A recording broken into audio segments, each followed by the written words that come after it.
Good morning. Today we're going to get right to our story. What a wild ride Moses has had serving God, floating on the Nile River as a baby, growing up in the Pharaoh's court very kingly, God talking to him in a burning bush that did not burn up, God sending him to talk to Pharaoh and tell him about the 10 plagues so he would let Israelites go, and finally, God helping him to part the Red Sea so the Israelites could escape from the Egyptians. So here we have the Israelites. The only home they ever knew was Egypt. They're refugees, they're wandering around, they're bored, they're scared, and they're thirsty and they're hungry. At first, Moses comes to a place with his people with some water, but it's bitter. God tells him, throw a log in the water. And it was fine. They drank. But they were still hungry. And so God told Aaron and Moses, I will provide. Watch tonight, and you will see that there is something special for my people to eat. God sent quails. They're kind of like little chickens. And he made them fly only 3 or 4 feet above the ground so the Israelites could quickly catch them. Meat. What a treat. And he said, during the day, I'm going to send something sweet. It'll be right after the dew in the morning. It will be sweet, honey flavored, and it'll be kind of like bread. Later, the Israelites called it manna. And here's a picture of them gathering it up in your Growing in Faith Bible. Now he said, I want you to take about an omer, which is about as much as 1 2-liter soda bottle for each person. That'll be enough for the day. Don't try to hoard it. If you keep it till the next day, it will be wormy and it will be stinky. Some people tried to hoard it, and it was those things. He said, however, I want you to not gather any on the Sabbath day, the day we call Sunday. So on the 6th day, you're going to gather about 2 liters or 2 omers worth of manna. And that will be okay. And it was fine for both days.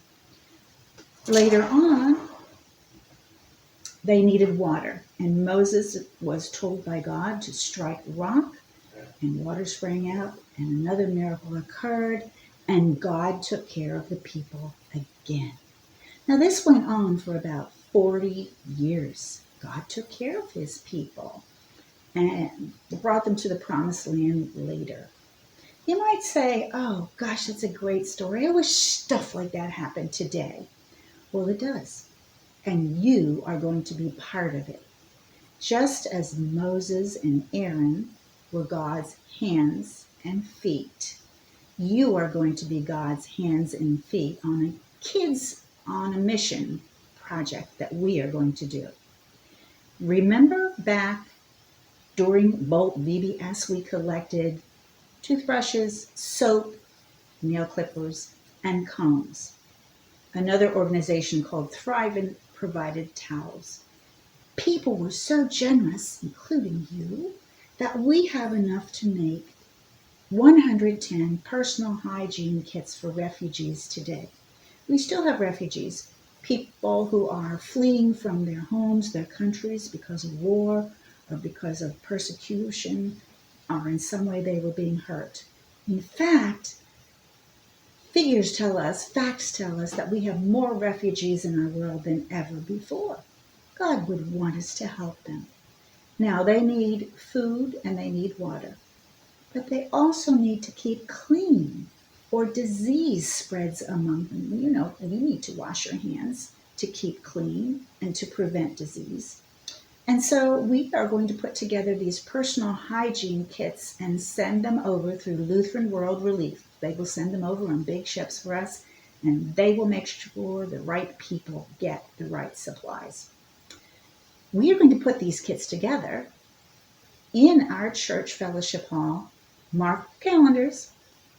Saturday, 4:30, November 14th. Each family will have their own table, so they'll be by themselves. We'll follow all the safe COVID rules, and we will get these all rolled up and put together. I will take them to the Lutheran World Relief Warehouse so they can be shipped out. So, didn't think you could be a Moses or an Aaron. God uses all sorts of people, all sorts of hands and feet to accomplish his purposes. Now, in the meantime, don't forget, I see some of you are missing some of our webcasts that we're doing. Go back and look at those. They're all there. If you have the Spark Storybook, make sure you're reading it. Good stuff in there.